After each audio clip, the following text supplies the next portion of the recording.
Day 3 in Dubai. ನಾವಿವತ್ತು ಹೋಗ್ತಾ ಇರೋದು ದುಬೈ ಫ್ರೇಮ್ಗೆ. ಸೊ ಅರ್ಲಿ ಮಾರ್ನಿಂಗ್ ಎದ್ದು ಮಾರ್ನಿಂಗ್ ವ್ಯೂನೇ ನೋಡೋಣ ಅಂತ ಹೋಗ್ತಾ ಇದ್ದೀವಿ. ಸೊ ಇದು 150 ಮೀಟರ್ ಟಾಲಲ್ಲಿದೆ.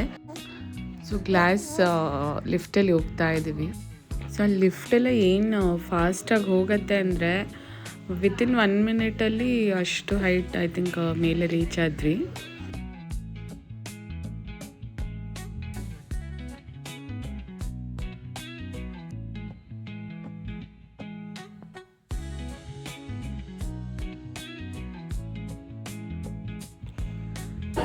ಸೊ ಅಲ್ಲಿ ಎಂಟ್ರಿ ಆದ ತಕ್ಷಣ ಈ ಥರ ವ್ಯೂ ಗ್ಲಾಸ್ ರೂಫ್ ಇರುತ್ತೆ, ಅದ್ರ ಮೇಲೆ ಕೆಳಗಡೆ ವ್ಯೂ ಕಾಣಿಸುತ್ತೆ.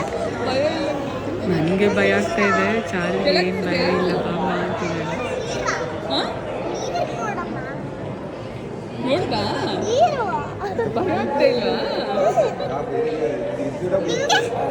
ಸೊ ಅವ್ರ ಅಕ್ಕ ವಾಕ್ ಮಾಡ್ತಿರೋದು ನೋಡಿ ಇವಳು ಕೆಳಗಡೆ.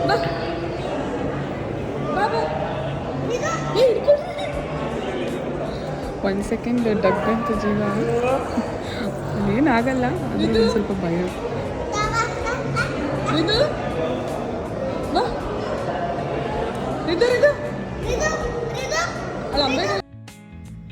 ಸೊ ಈ ಮೇಡಮ್ ಇನ್ನೇನಿಲ್ಲ, ಆ ಕಡೆಯಿಂದ ಈ ಕಡೆ ಕ್ಯಾಟ್ ವಾಕ್ ಮಾಡಿದ್ದೇ ಆಯಿತು. ಅಮ್ಮ ಹಿಂಗೆ ಬರ್ತೀನಿ ವಿಡಿಯೋ ಮಾಡು, ಹಂಗೆ ಬರ್ತೀನಿ ವಿಡಿಯೋ ಮಾಡು ಅಂದ್ಕೊಂಡು.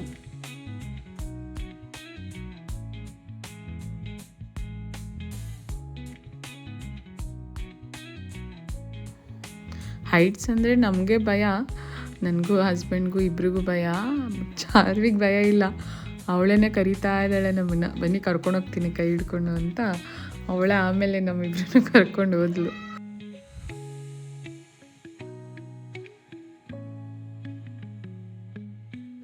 ಒಂದ್ಸಲ ಅವ್ರ ಅಪ್ಪನ ಕರ್ಕೊಂಡು ಬಂದ್ಲು, ಅದಾದ್ಮೇಲೆ ನನ್ನನ್ನು ಕರ್ಕೊಂಡು ಬಂದ್ಲು.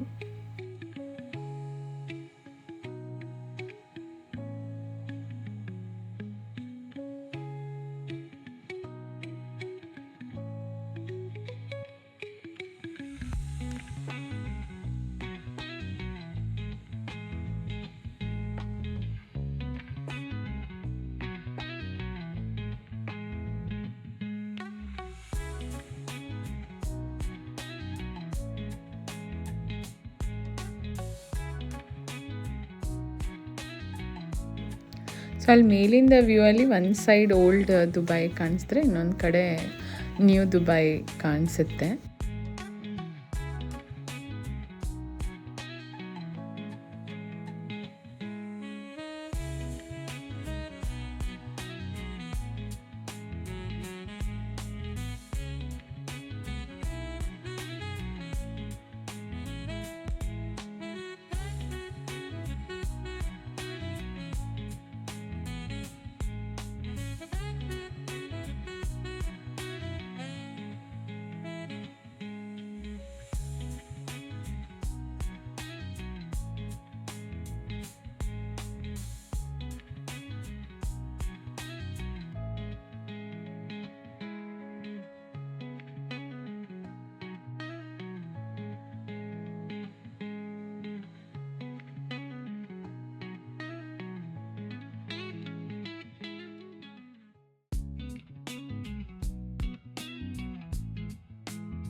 ಲಾಸ್ಟಿಗೆ ಧೈರ್ಯ ಬಂದೆ, ಸರಿ ಎಲ್ಲರೂ ಒಂದು ವಾಕ್ ಮಾಡೋಣ ಅಂತ ವಾಕ್ ಮಾಡಿಕೊಂಡು ಬರ್ತಾ ಇದ್ದೀವಿ.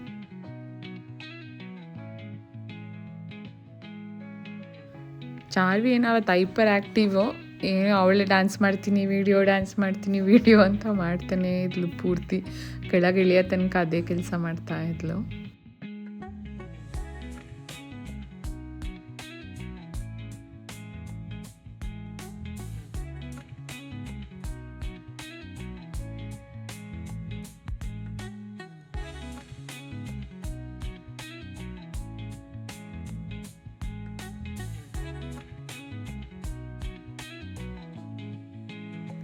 ನಮ್ಗಲ್ಲಿ ಕರ್ನಾಟಕದವ್ರು ಯಾರೋ ಸಿಕ್ಕಿದ್ರು, ಏನೋ ಮಾತಾಡ್ತಾ ಇದ್ವಿ. ಅಷ್ಟರಲ್ಲಿ ಅವಳೇ ಟ್ರೈಪೋಡಲ್ಲಿ ಇಟ್ಕೊಂಡು ವೀಡಿಯೋ ಮಾಡ್ಕೊತಾ ಇದ್ದಾಳೆ ಗೊತ್ತಿಲ್ದಂಗೆ.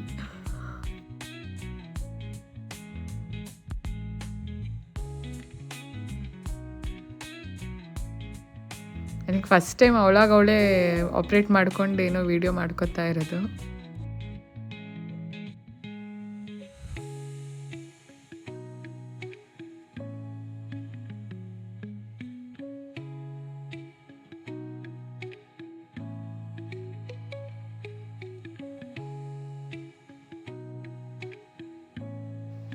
ಸೊ ಅಲ್ಲಿ ವ್ಯೂ ಎಲ್ಲ ನೋಡ್ಕೊಂಡಾದ್ಮೇಲೆ ಮತ್ತೆ ಕೆಳಗಡೆ ಇಳಿತಾ ಇದ್ದೀವಿ. ಸೇಮ್ ಅದೇ ಥರ ಲಿಫ್ಟಲ್ಲಿ ಕೆಳಗಡೆ ಇಳಿದ್ವಿ.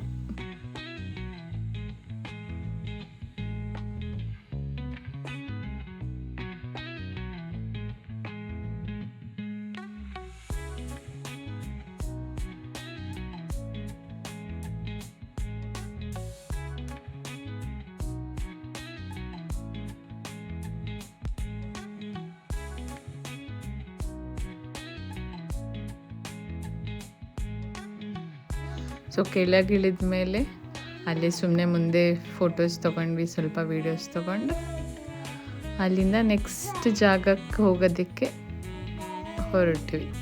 Will see you in next vlog.